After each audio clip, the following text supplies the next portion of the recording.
Salut à tous, c'est Matt et on se retrouve pour de nouveaux vadrouillages.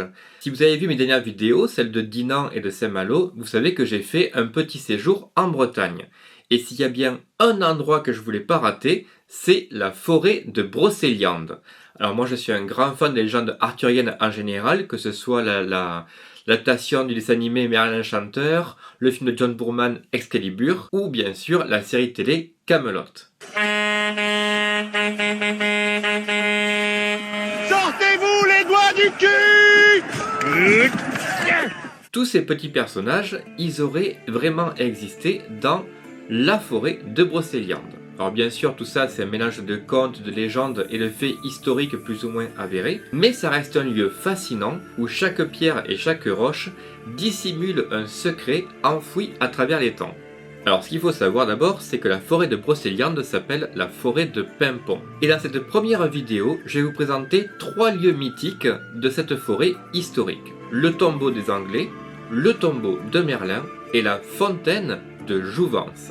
Allez, c'est parti! On arrive tout droit de Dinan en camping-car et le premier truc qu'on voit, c'est un panneau tombeau de Merlin qui indique en fait le tombeau des Anglais. Nous voilà donc arrivés dans la forêt de Brocéliande, l'un des sites les plus célèbres de France en termes de mythologie arthurienne, et on débarque directement devant le tombeau des Anglais. Donc là on est dans les brousses noires, époque néolithique. À la base, le tombeau des Anglais doit son nom à une bataille du Moyen-Âge, mais en fait, il est beaucoup plus ancien puisqu'il date carrément de la préhistoire. Bon ben, voilà, tombeau des Anglais. On continue maintenant notre chemin pour aller vers le tombeau de Merlin. Et plutôt que de reprendre la route en camping-car, on s'est dit, et si on continuait directement à travers la forêt? Pour le meilleur et pour le pire. Ça fait pratiquement une demi-heure qu'on s'est éloigné de la piste.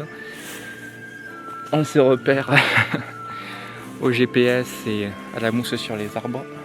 Et si on ne le trouve pas bientôt, ce tombeau sera notre tombeau.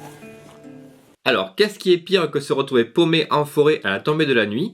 Se retrouver paumé en forêt à la tombée de la nuit avec un mec qui peut pas s'empêcher de débiter des anecdotes sur le cinéma.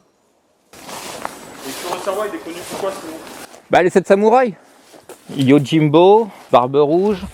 C'est le grand cinéaste japonais des années 60 quoi, 50-60. On a traversé la forêt de fond en comble pour finalement se retrouver sur la route. L'ironie du sort. Tombeau de Merlin à 100 mètres. Ah, incroyable. On a retrouvé Jacques Chambon. Qu'est-ce qui est petit et marron? Un marron. Putain, il est fort ce con. Ça c'est les ronces. Ouais. Je pensais pas qu'on irait marcher dans les fougères en pleine brousse, en short et en chaussettes. Mais ça réveille. Ah oui c'est sûr, ça fait circuler le sang. Ça y est, on vient enfin de trouver le fameux tombeau de Merlin. On raconte que soit il est mort ou il a été enfermé par la fée Viviane dans ce dolmen de pierre. Et pour être honnête, encore une fois, c'est pas extraordinaire. C'est juste un gros rocher planté au milieu des arbres. Mais ça n'empêche pas les gens de venir s'y recueillir et porter des offrandes. Il y a même la pomme de Blanche-Neige. Les gens y laissent des mots, des cartes. À notre sorcier disparu. Je pense il appartenait à quelle maison? Dumbledore, c'est évidemment une référence à Merlin, de toute façon, comme Obi-Wan ou Gandalf et tout ça, ouais. Je sais pas, Merlin, il est pas si gentil que ça, hein. C'est un peu un chenapan. Moi, je dirais que c'est un Slytherin. C'est quoi, Serpentard, c'est ça en français? Ouais. Il est un petit peu malicieux. Les Grecs, ils mettaient 2 écus sur les yeux parce qu'ils croyaient que quand les gens ils mouraient, ils arrivaient sur la rivière du Styx et ils étaient accueillis par Charon le passeur. Donc ça, c'était l'argent pour passer. Ouais, mais je suis sûr qu'il y a un truc comme ça pour les Vikings aussi et les Celtes. Et voilà, après le tombeau, on se dirige maintenant vers la fontaine de Jouvence. On n'a pas intérêt à en boire trop, sinon on ne pourra plus redémarrer le camion. Fontaine de l'éternelle jeunesse. Ah, c'est Viviane.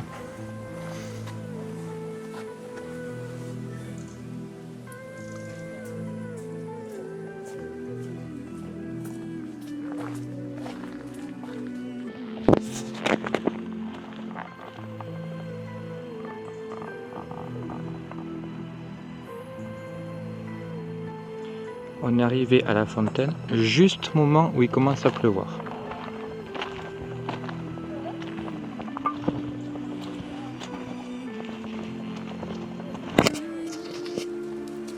Et on termine la journée en arrivant devant la fameuse fontaine de Jouvence. Alors je suis pas sûr que ce soit celle que Jack Sparrow et les autres recherchaient dans leur périple, mais il paraît qu'à l'époque, elle avait le pouvoir de redonner jeunesse et vitalité à ceux qui la boivent. Et d'ailleurs, ils plongeaient carrément les bébés dans la fontaine pour les baptiser. Alors par contre, moi, vu l'état du truc, je vais pas m'amuser à la boire.